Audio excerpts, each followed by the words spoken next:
You, John Fitzgerald Kennedy, do solemnly swear. I, John Fitzgerald Kennedy, do solemnly swear. That you will faithfully execute the office of President of the United States. That I will faithfully execute the office of President of the United States. And will, to the best of your ability. And will, to the best of my ability. Preserve, protect, and defend the Constitution of the United States. Preserve, protect, and defend the Constitution of the United States. So help you God. So help me God.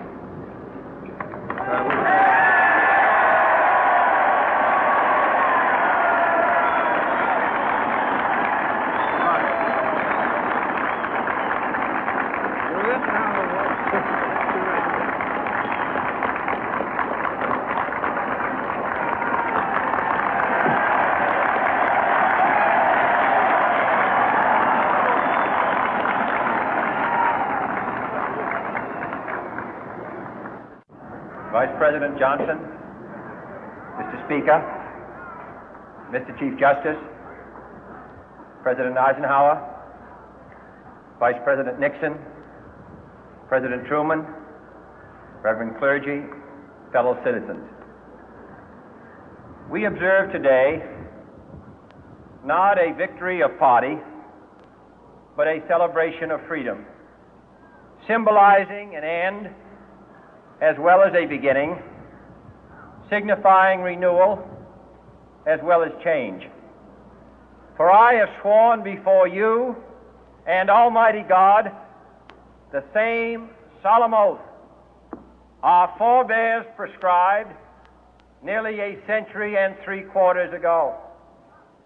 The world is very different now, for man holds in his mortal hands the power to abolish all forms of human poverty and all forms of human life.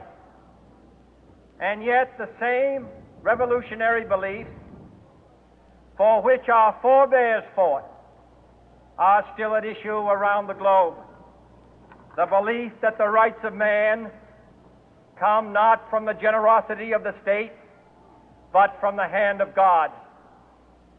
We dare not forget today that we are the heirs of that first revolution. Let the word go forth from this time and place to friend and foe alike that the torch has been passed to a new generation of Americans born in this century, tempered by war, disciplined by a hard and bitter peace, proud of our ancient heritage, and unwilling to witness or permit the slow undoing of those human rights to which this nation has always been committed and to which we are committed today at home and around the world.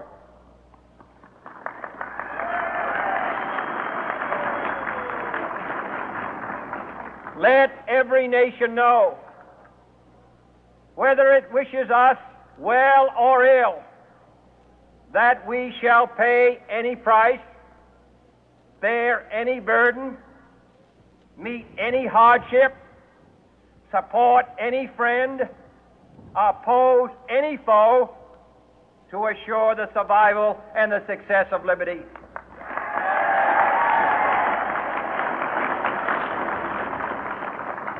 This much we pledge and more.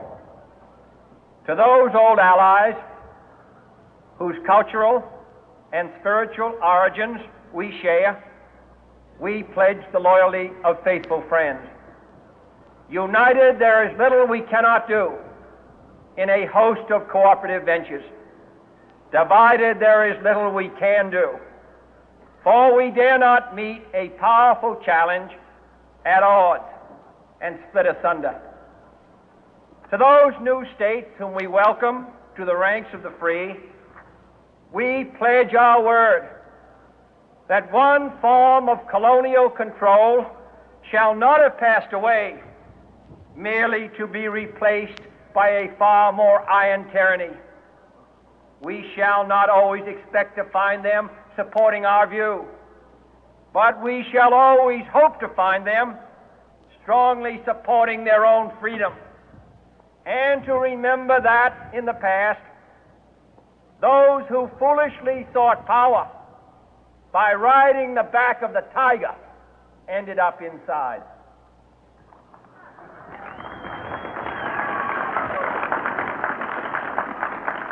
To those people in the huts and villages of half the globe struggling to break the bonds of mass misery, we pledge our best efforts to help them help themselves for whatever period is required, not because the communists may be doing it, not because we seek their votes, but because it is right. If a free society cannot help the many who are poor, it cannot save the few who are rich.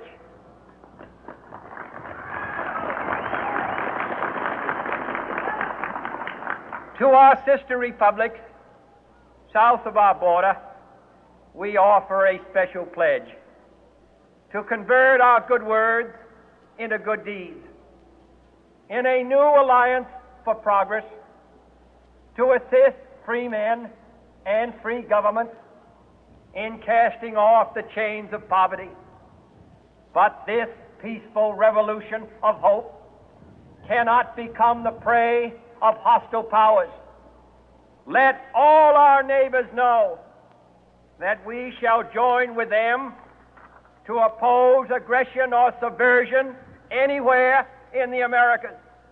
And let every other power know that this hemisphere intends to remain the master of its own house.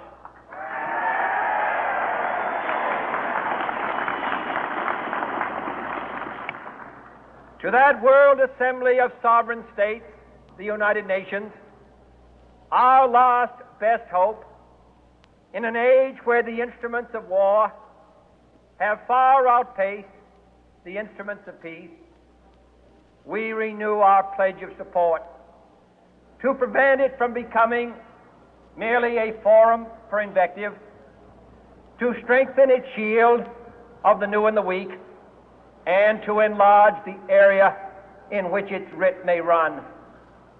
Finally, to those nations who would make themselves our adversary, we offer not a pledge, but a request that both sides begin anew the quest for peace.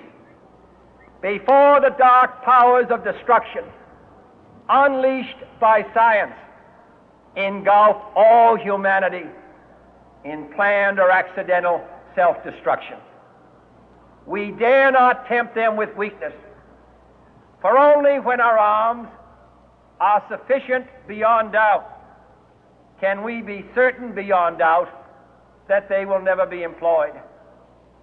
But neither can two great and powerful groups of nations take comfort from our present course, both sides overburdened by the cost of modern weapons, both rightly alarmed by the steady spread of the deadly atom, yet both racing to alter that uncertain balance of terror that stays the hand of mankind's final war.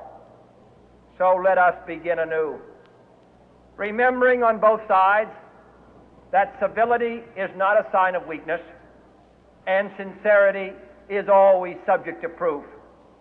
Let us never negotiate out of fear, but let us never fear to negotiate.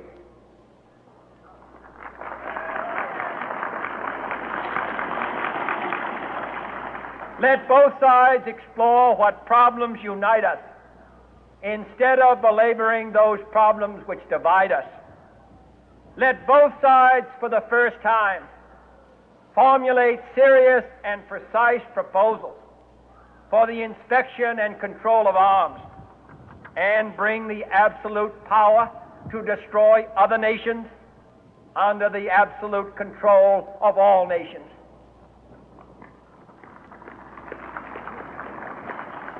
Let both sides seek to invoke the wonders of science instead of its terrors. Together, let us explore the stars, conquer the deserts, eradicate disease, tap the ocean depth, and encourage the arts and commerce. Let both sides unite to heed in all corners of the earth the command of Isaiah to undo the heavy burden and let the oppressed go free. And if a beachhead of cooperation may push back the jungle of suspicion, let both sides join in creating a new endeavor, not a new balance of power, but a new world of law, where the strong are just and the weak secure and the peace preserved. All this will not be finished in the first 100 days, nor will it be finished in the first 1,000 days, nor in the life of this administration, nor even perhaps in our lifetime on this planet. But let us begin.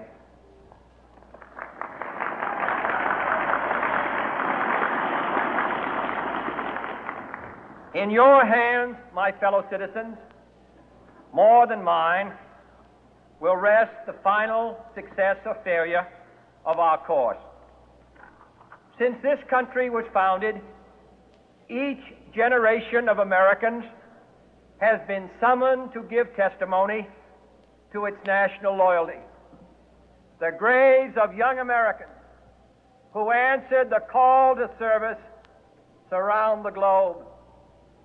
Now the trumpet summons us again, not as a call to bear arms, though arms we need, not as a call to battle, though in battle we are, but a call to bear the burden of a long twilight struggle, year in and year out, rejoicing in hope, patient in tribulation, a struggle against the common enemies of man, tyranny, poverty, disease, and war itself.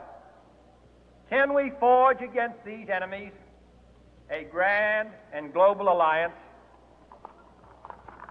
north and south, east and west, that can assure a more fruitful life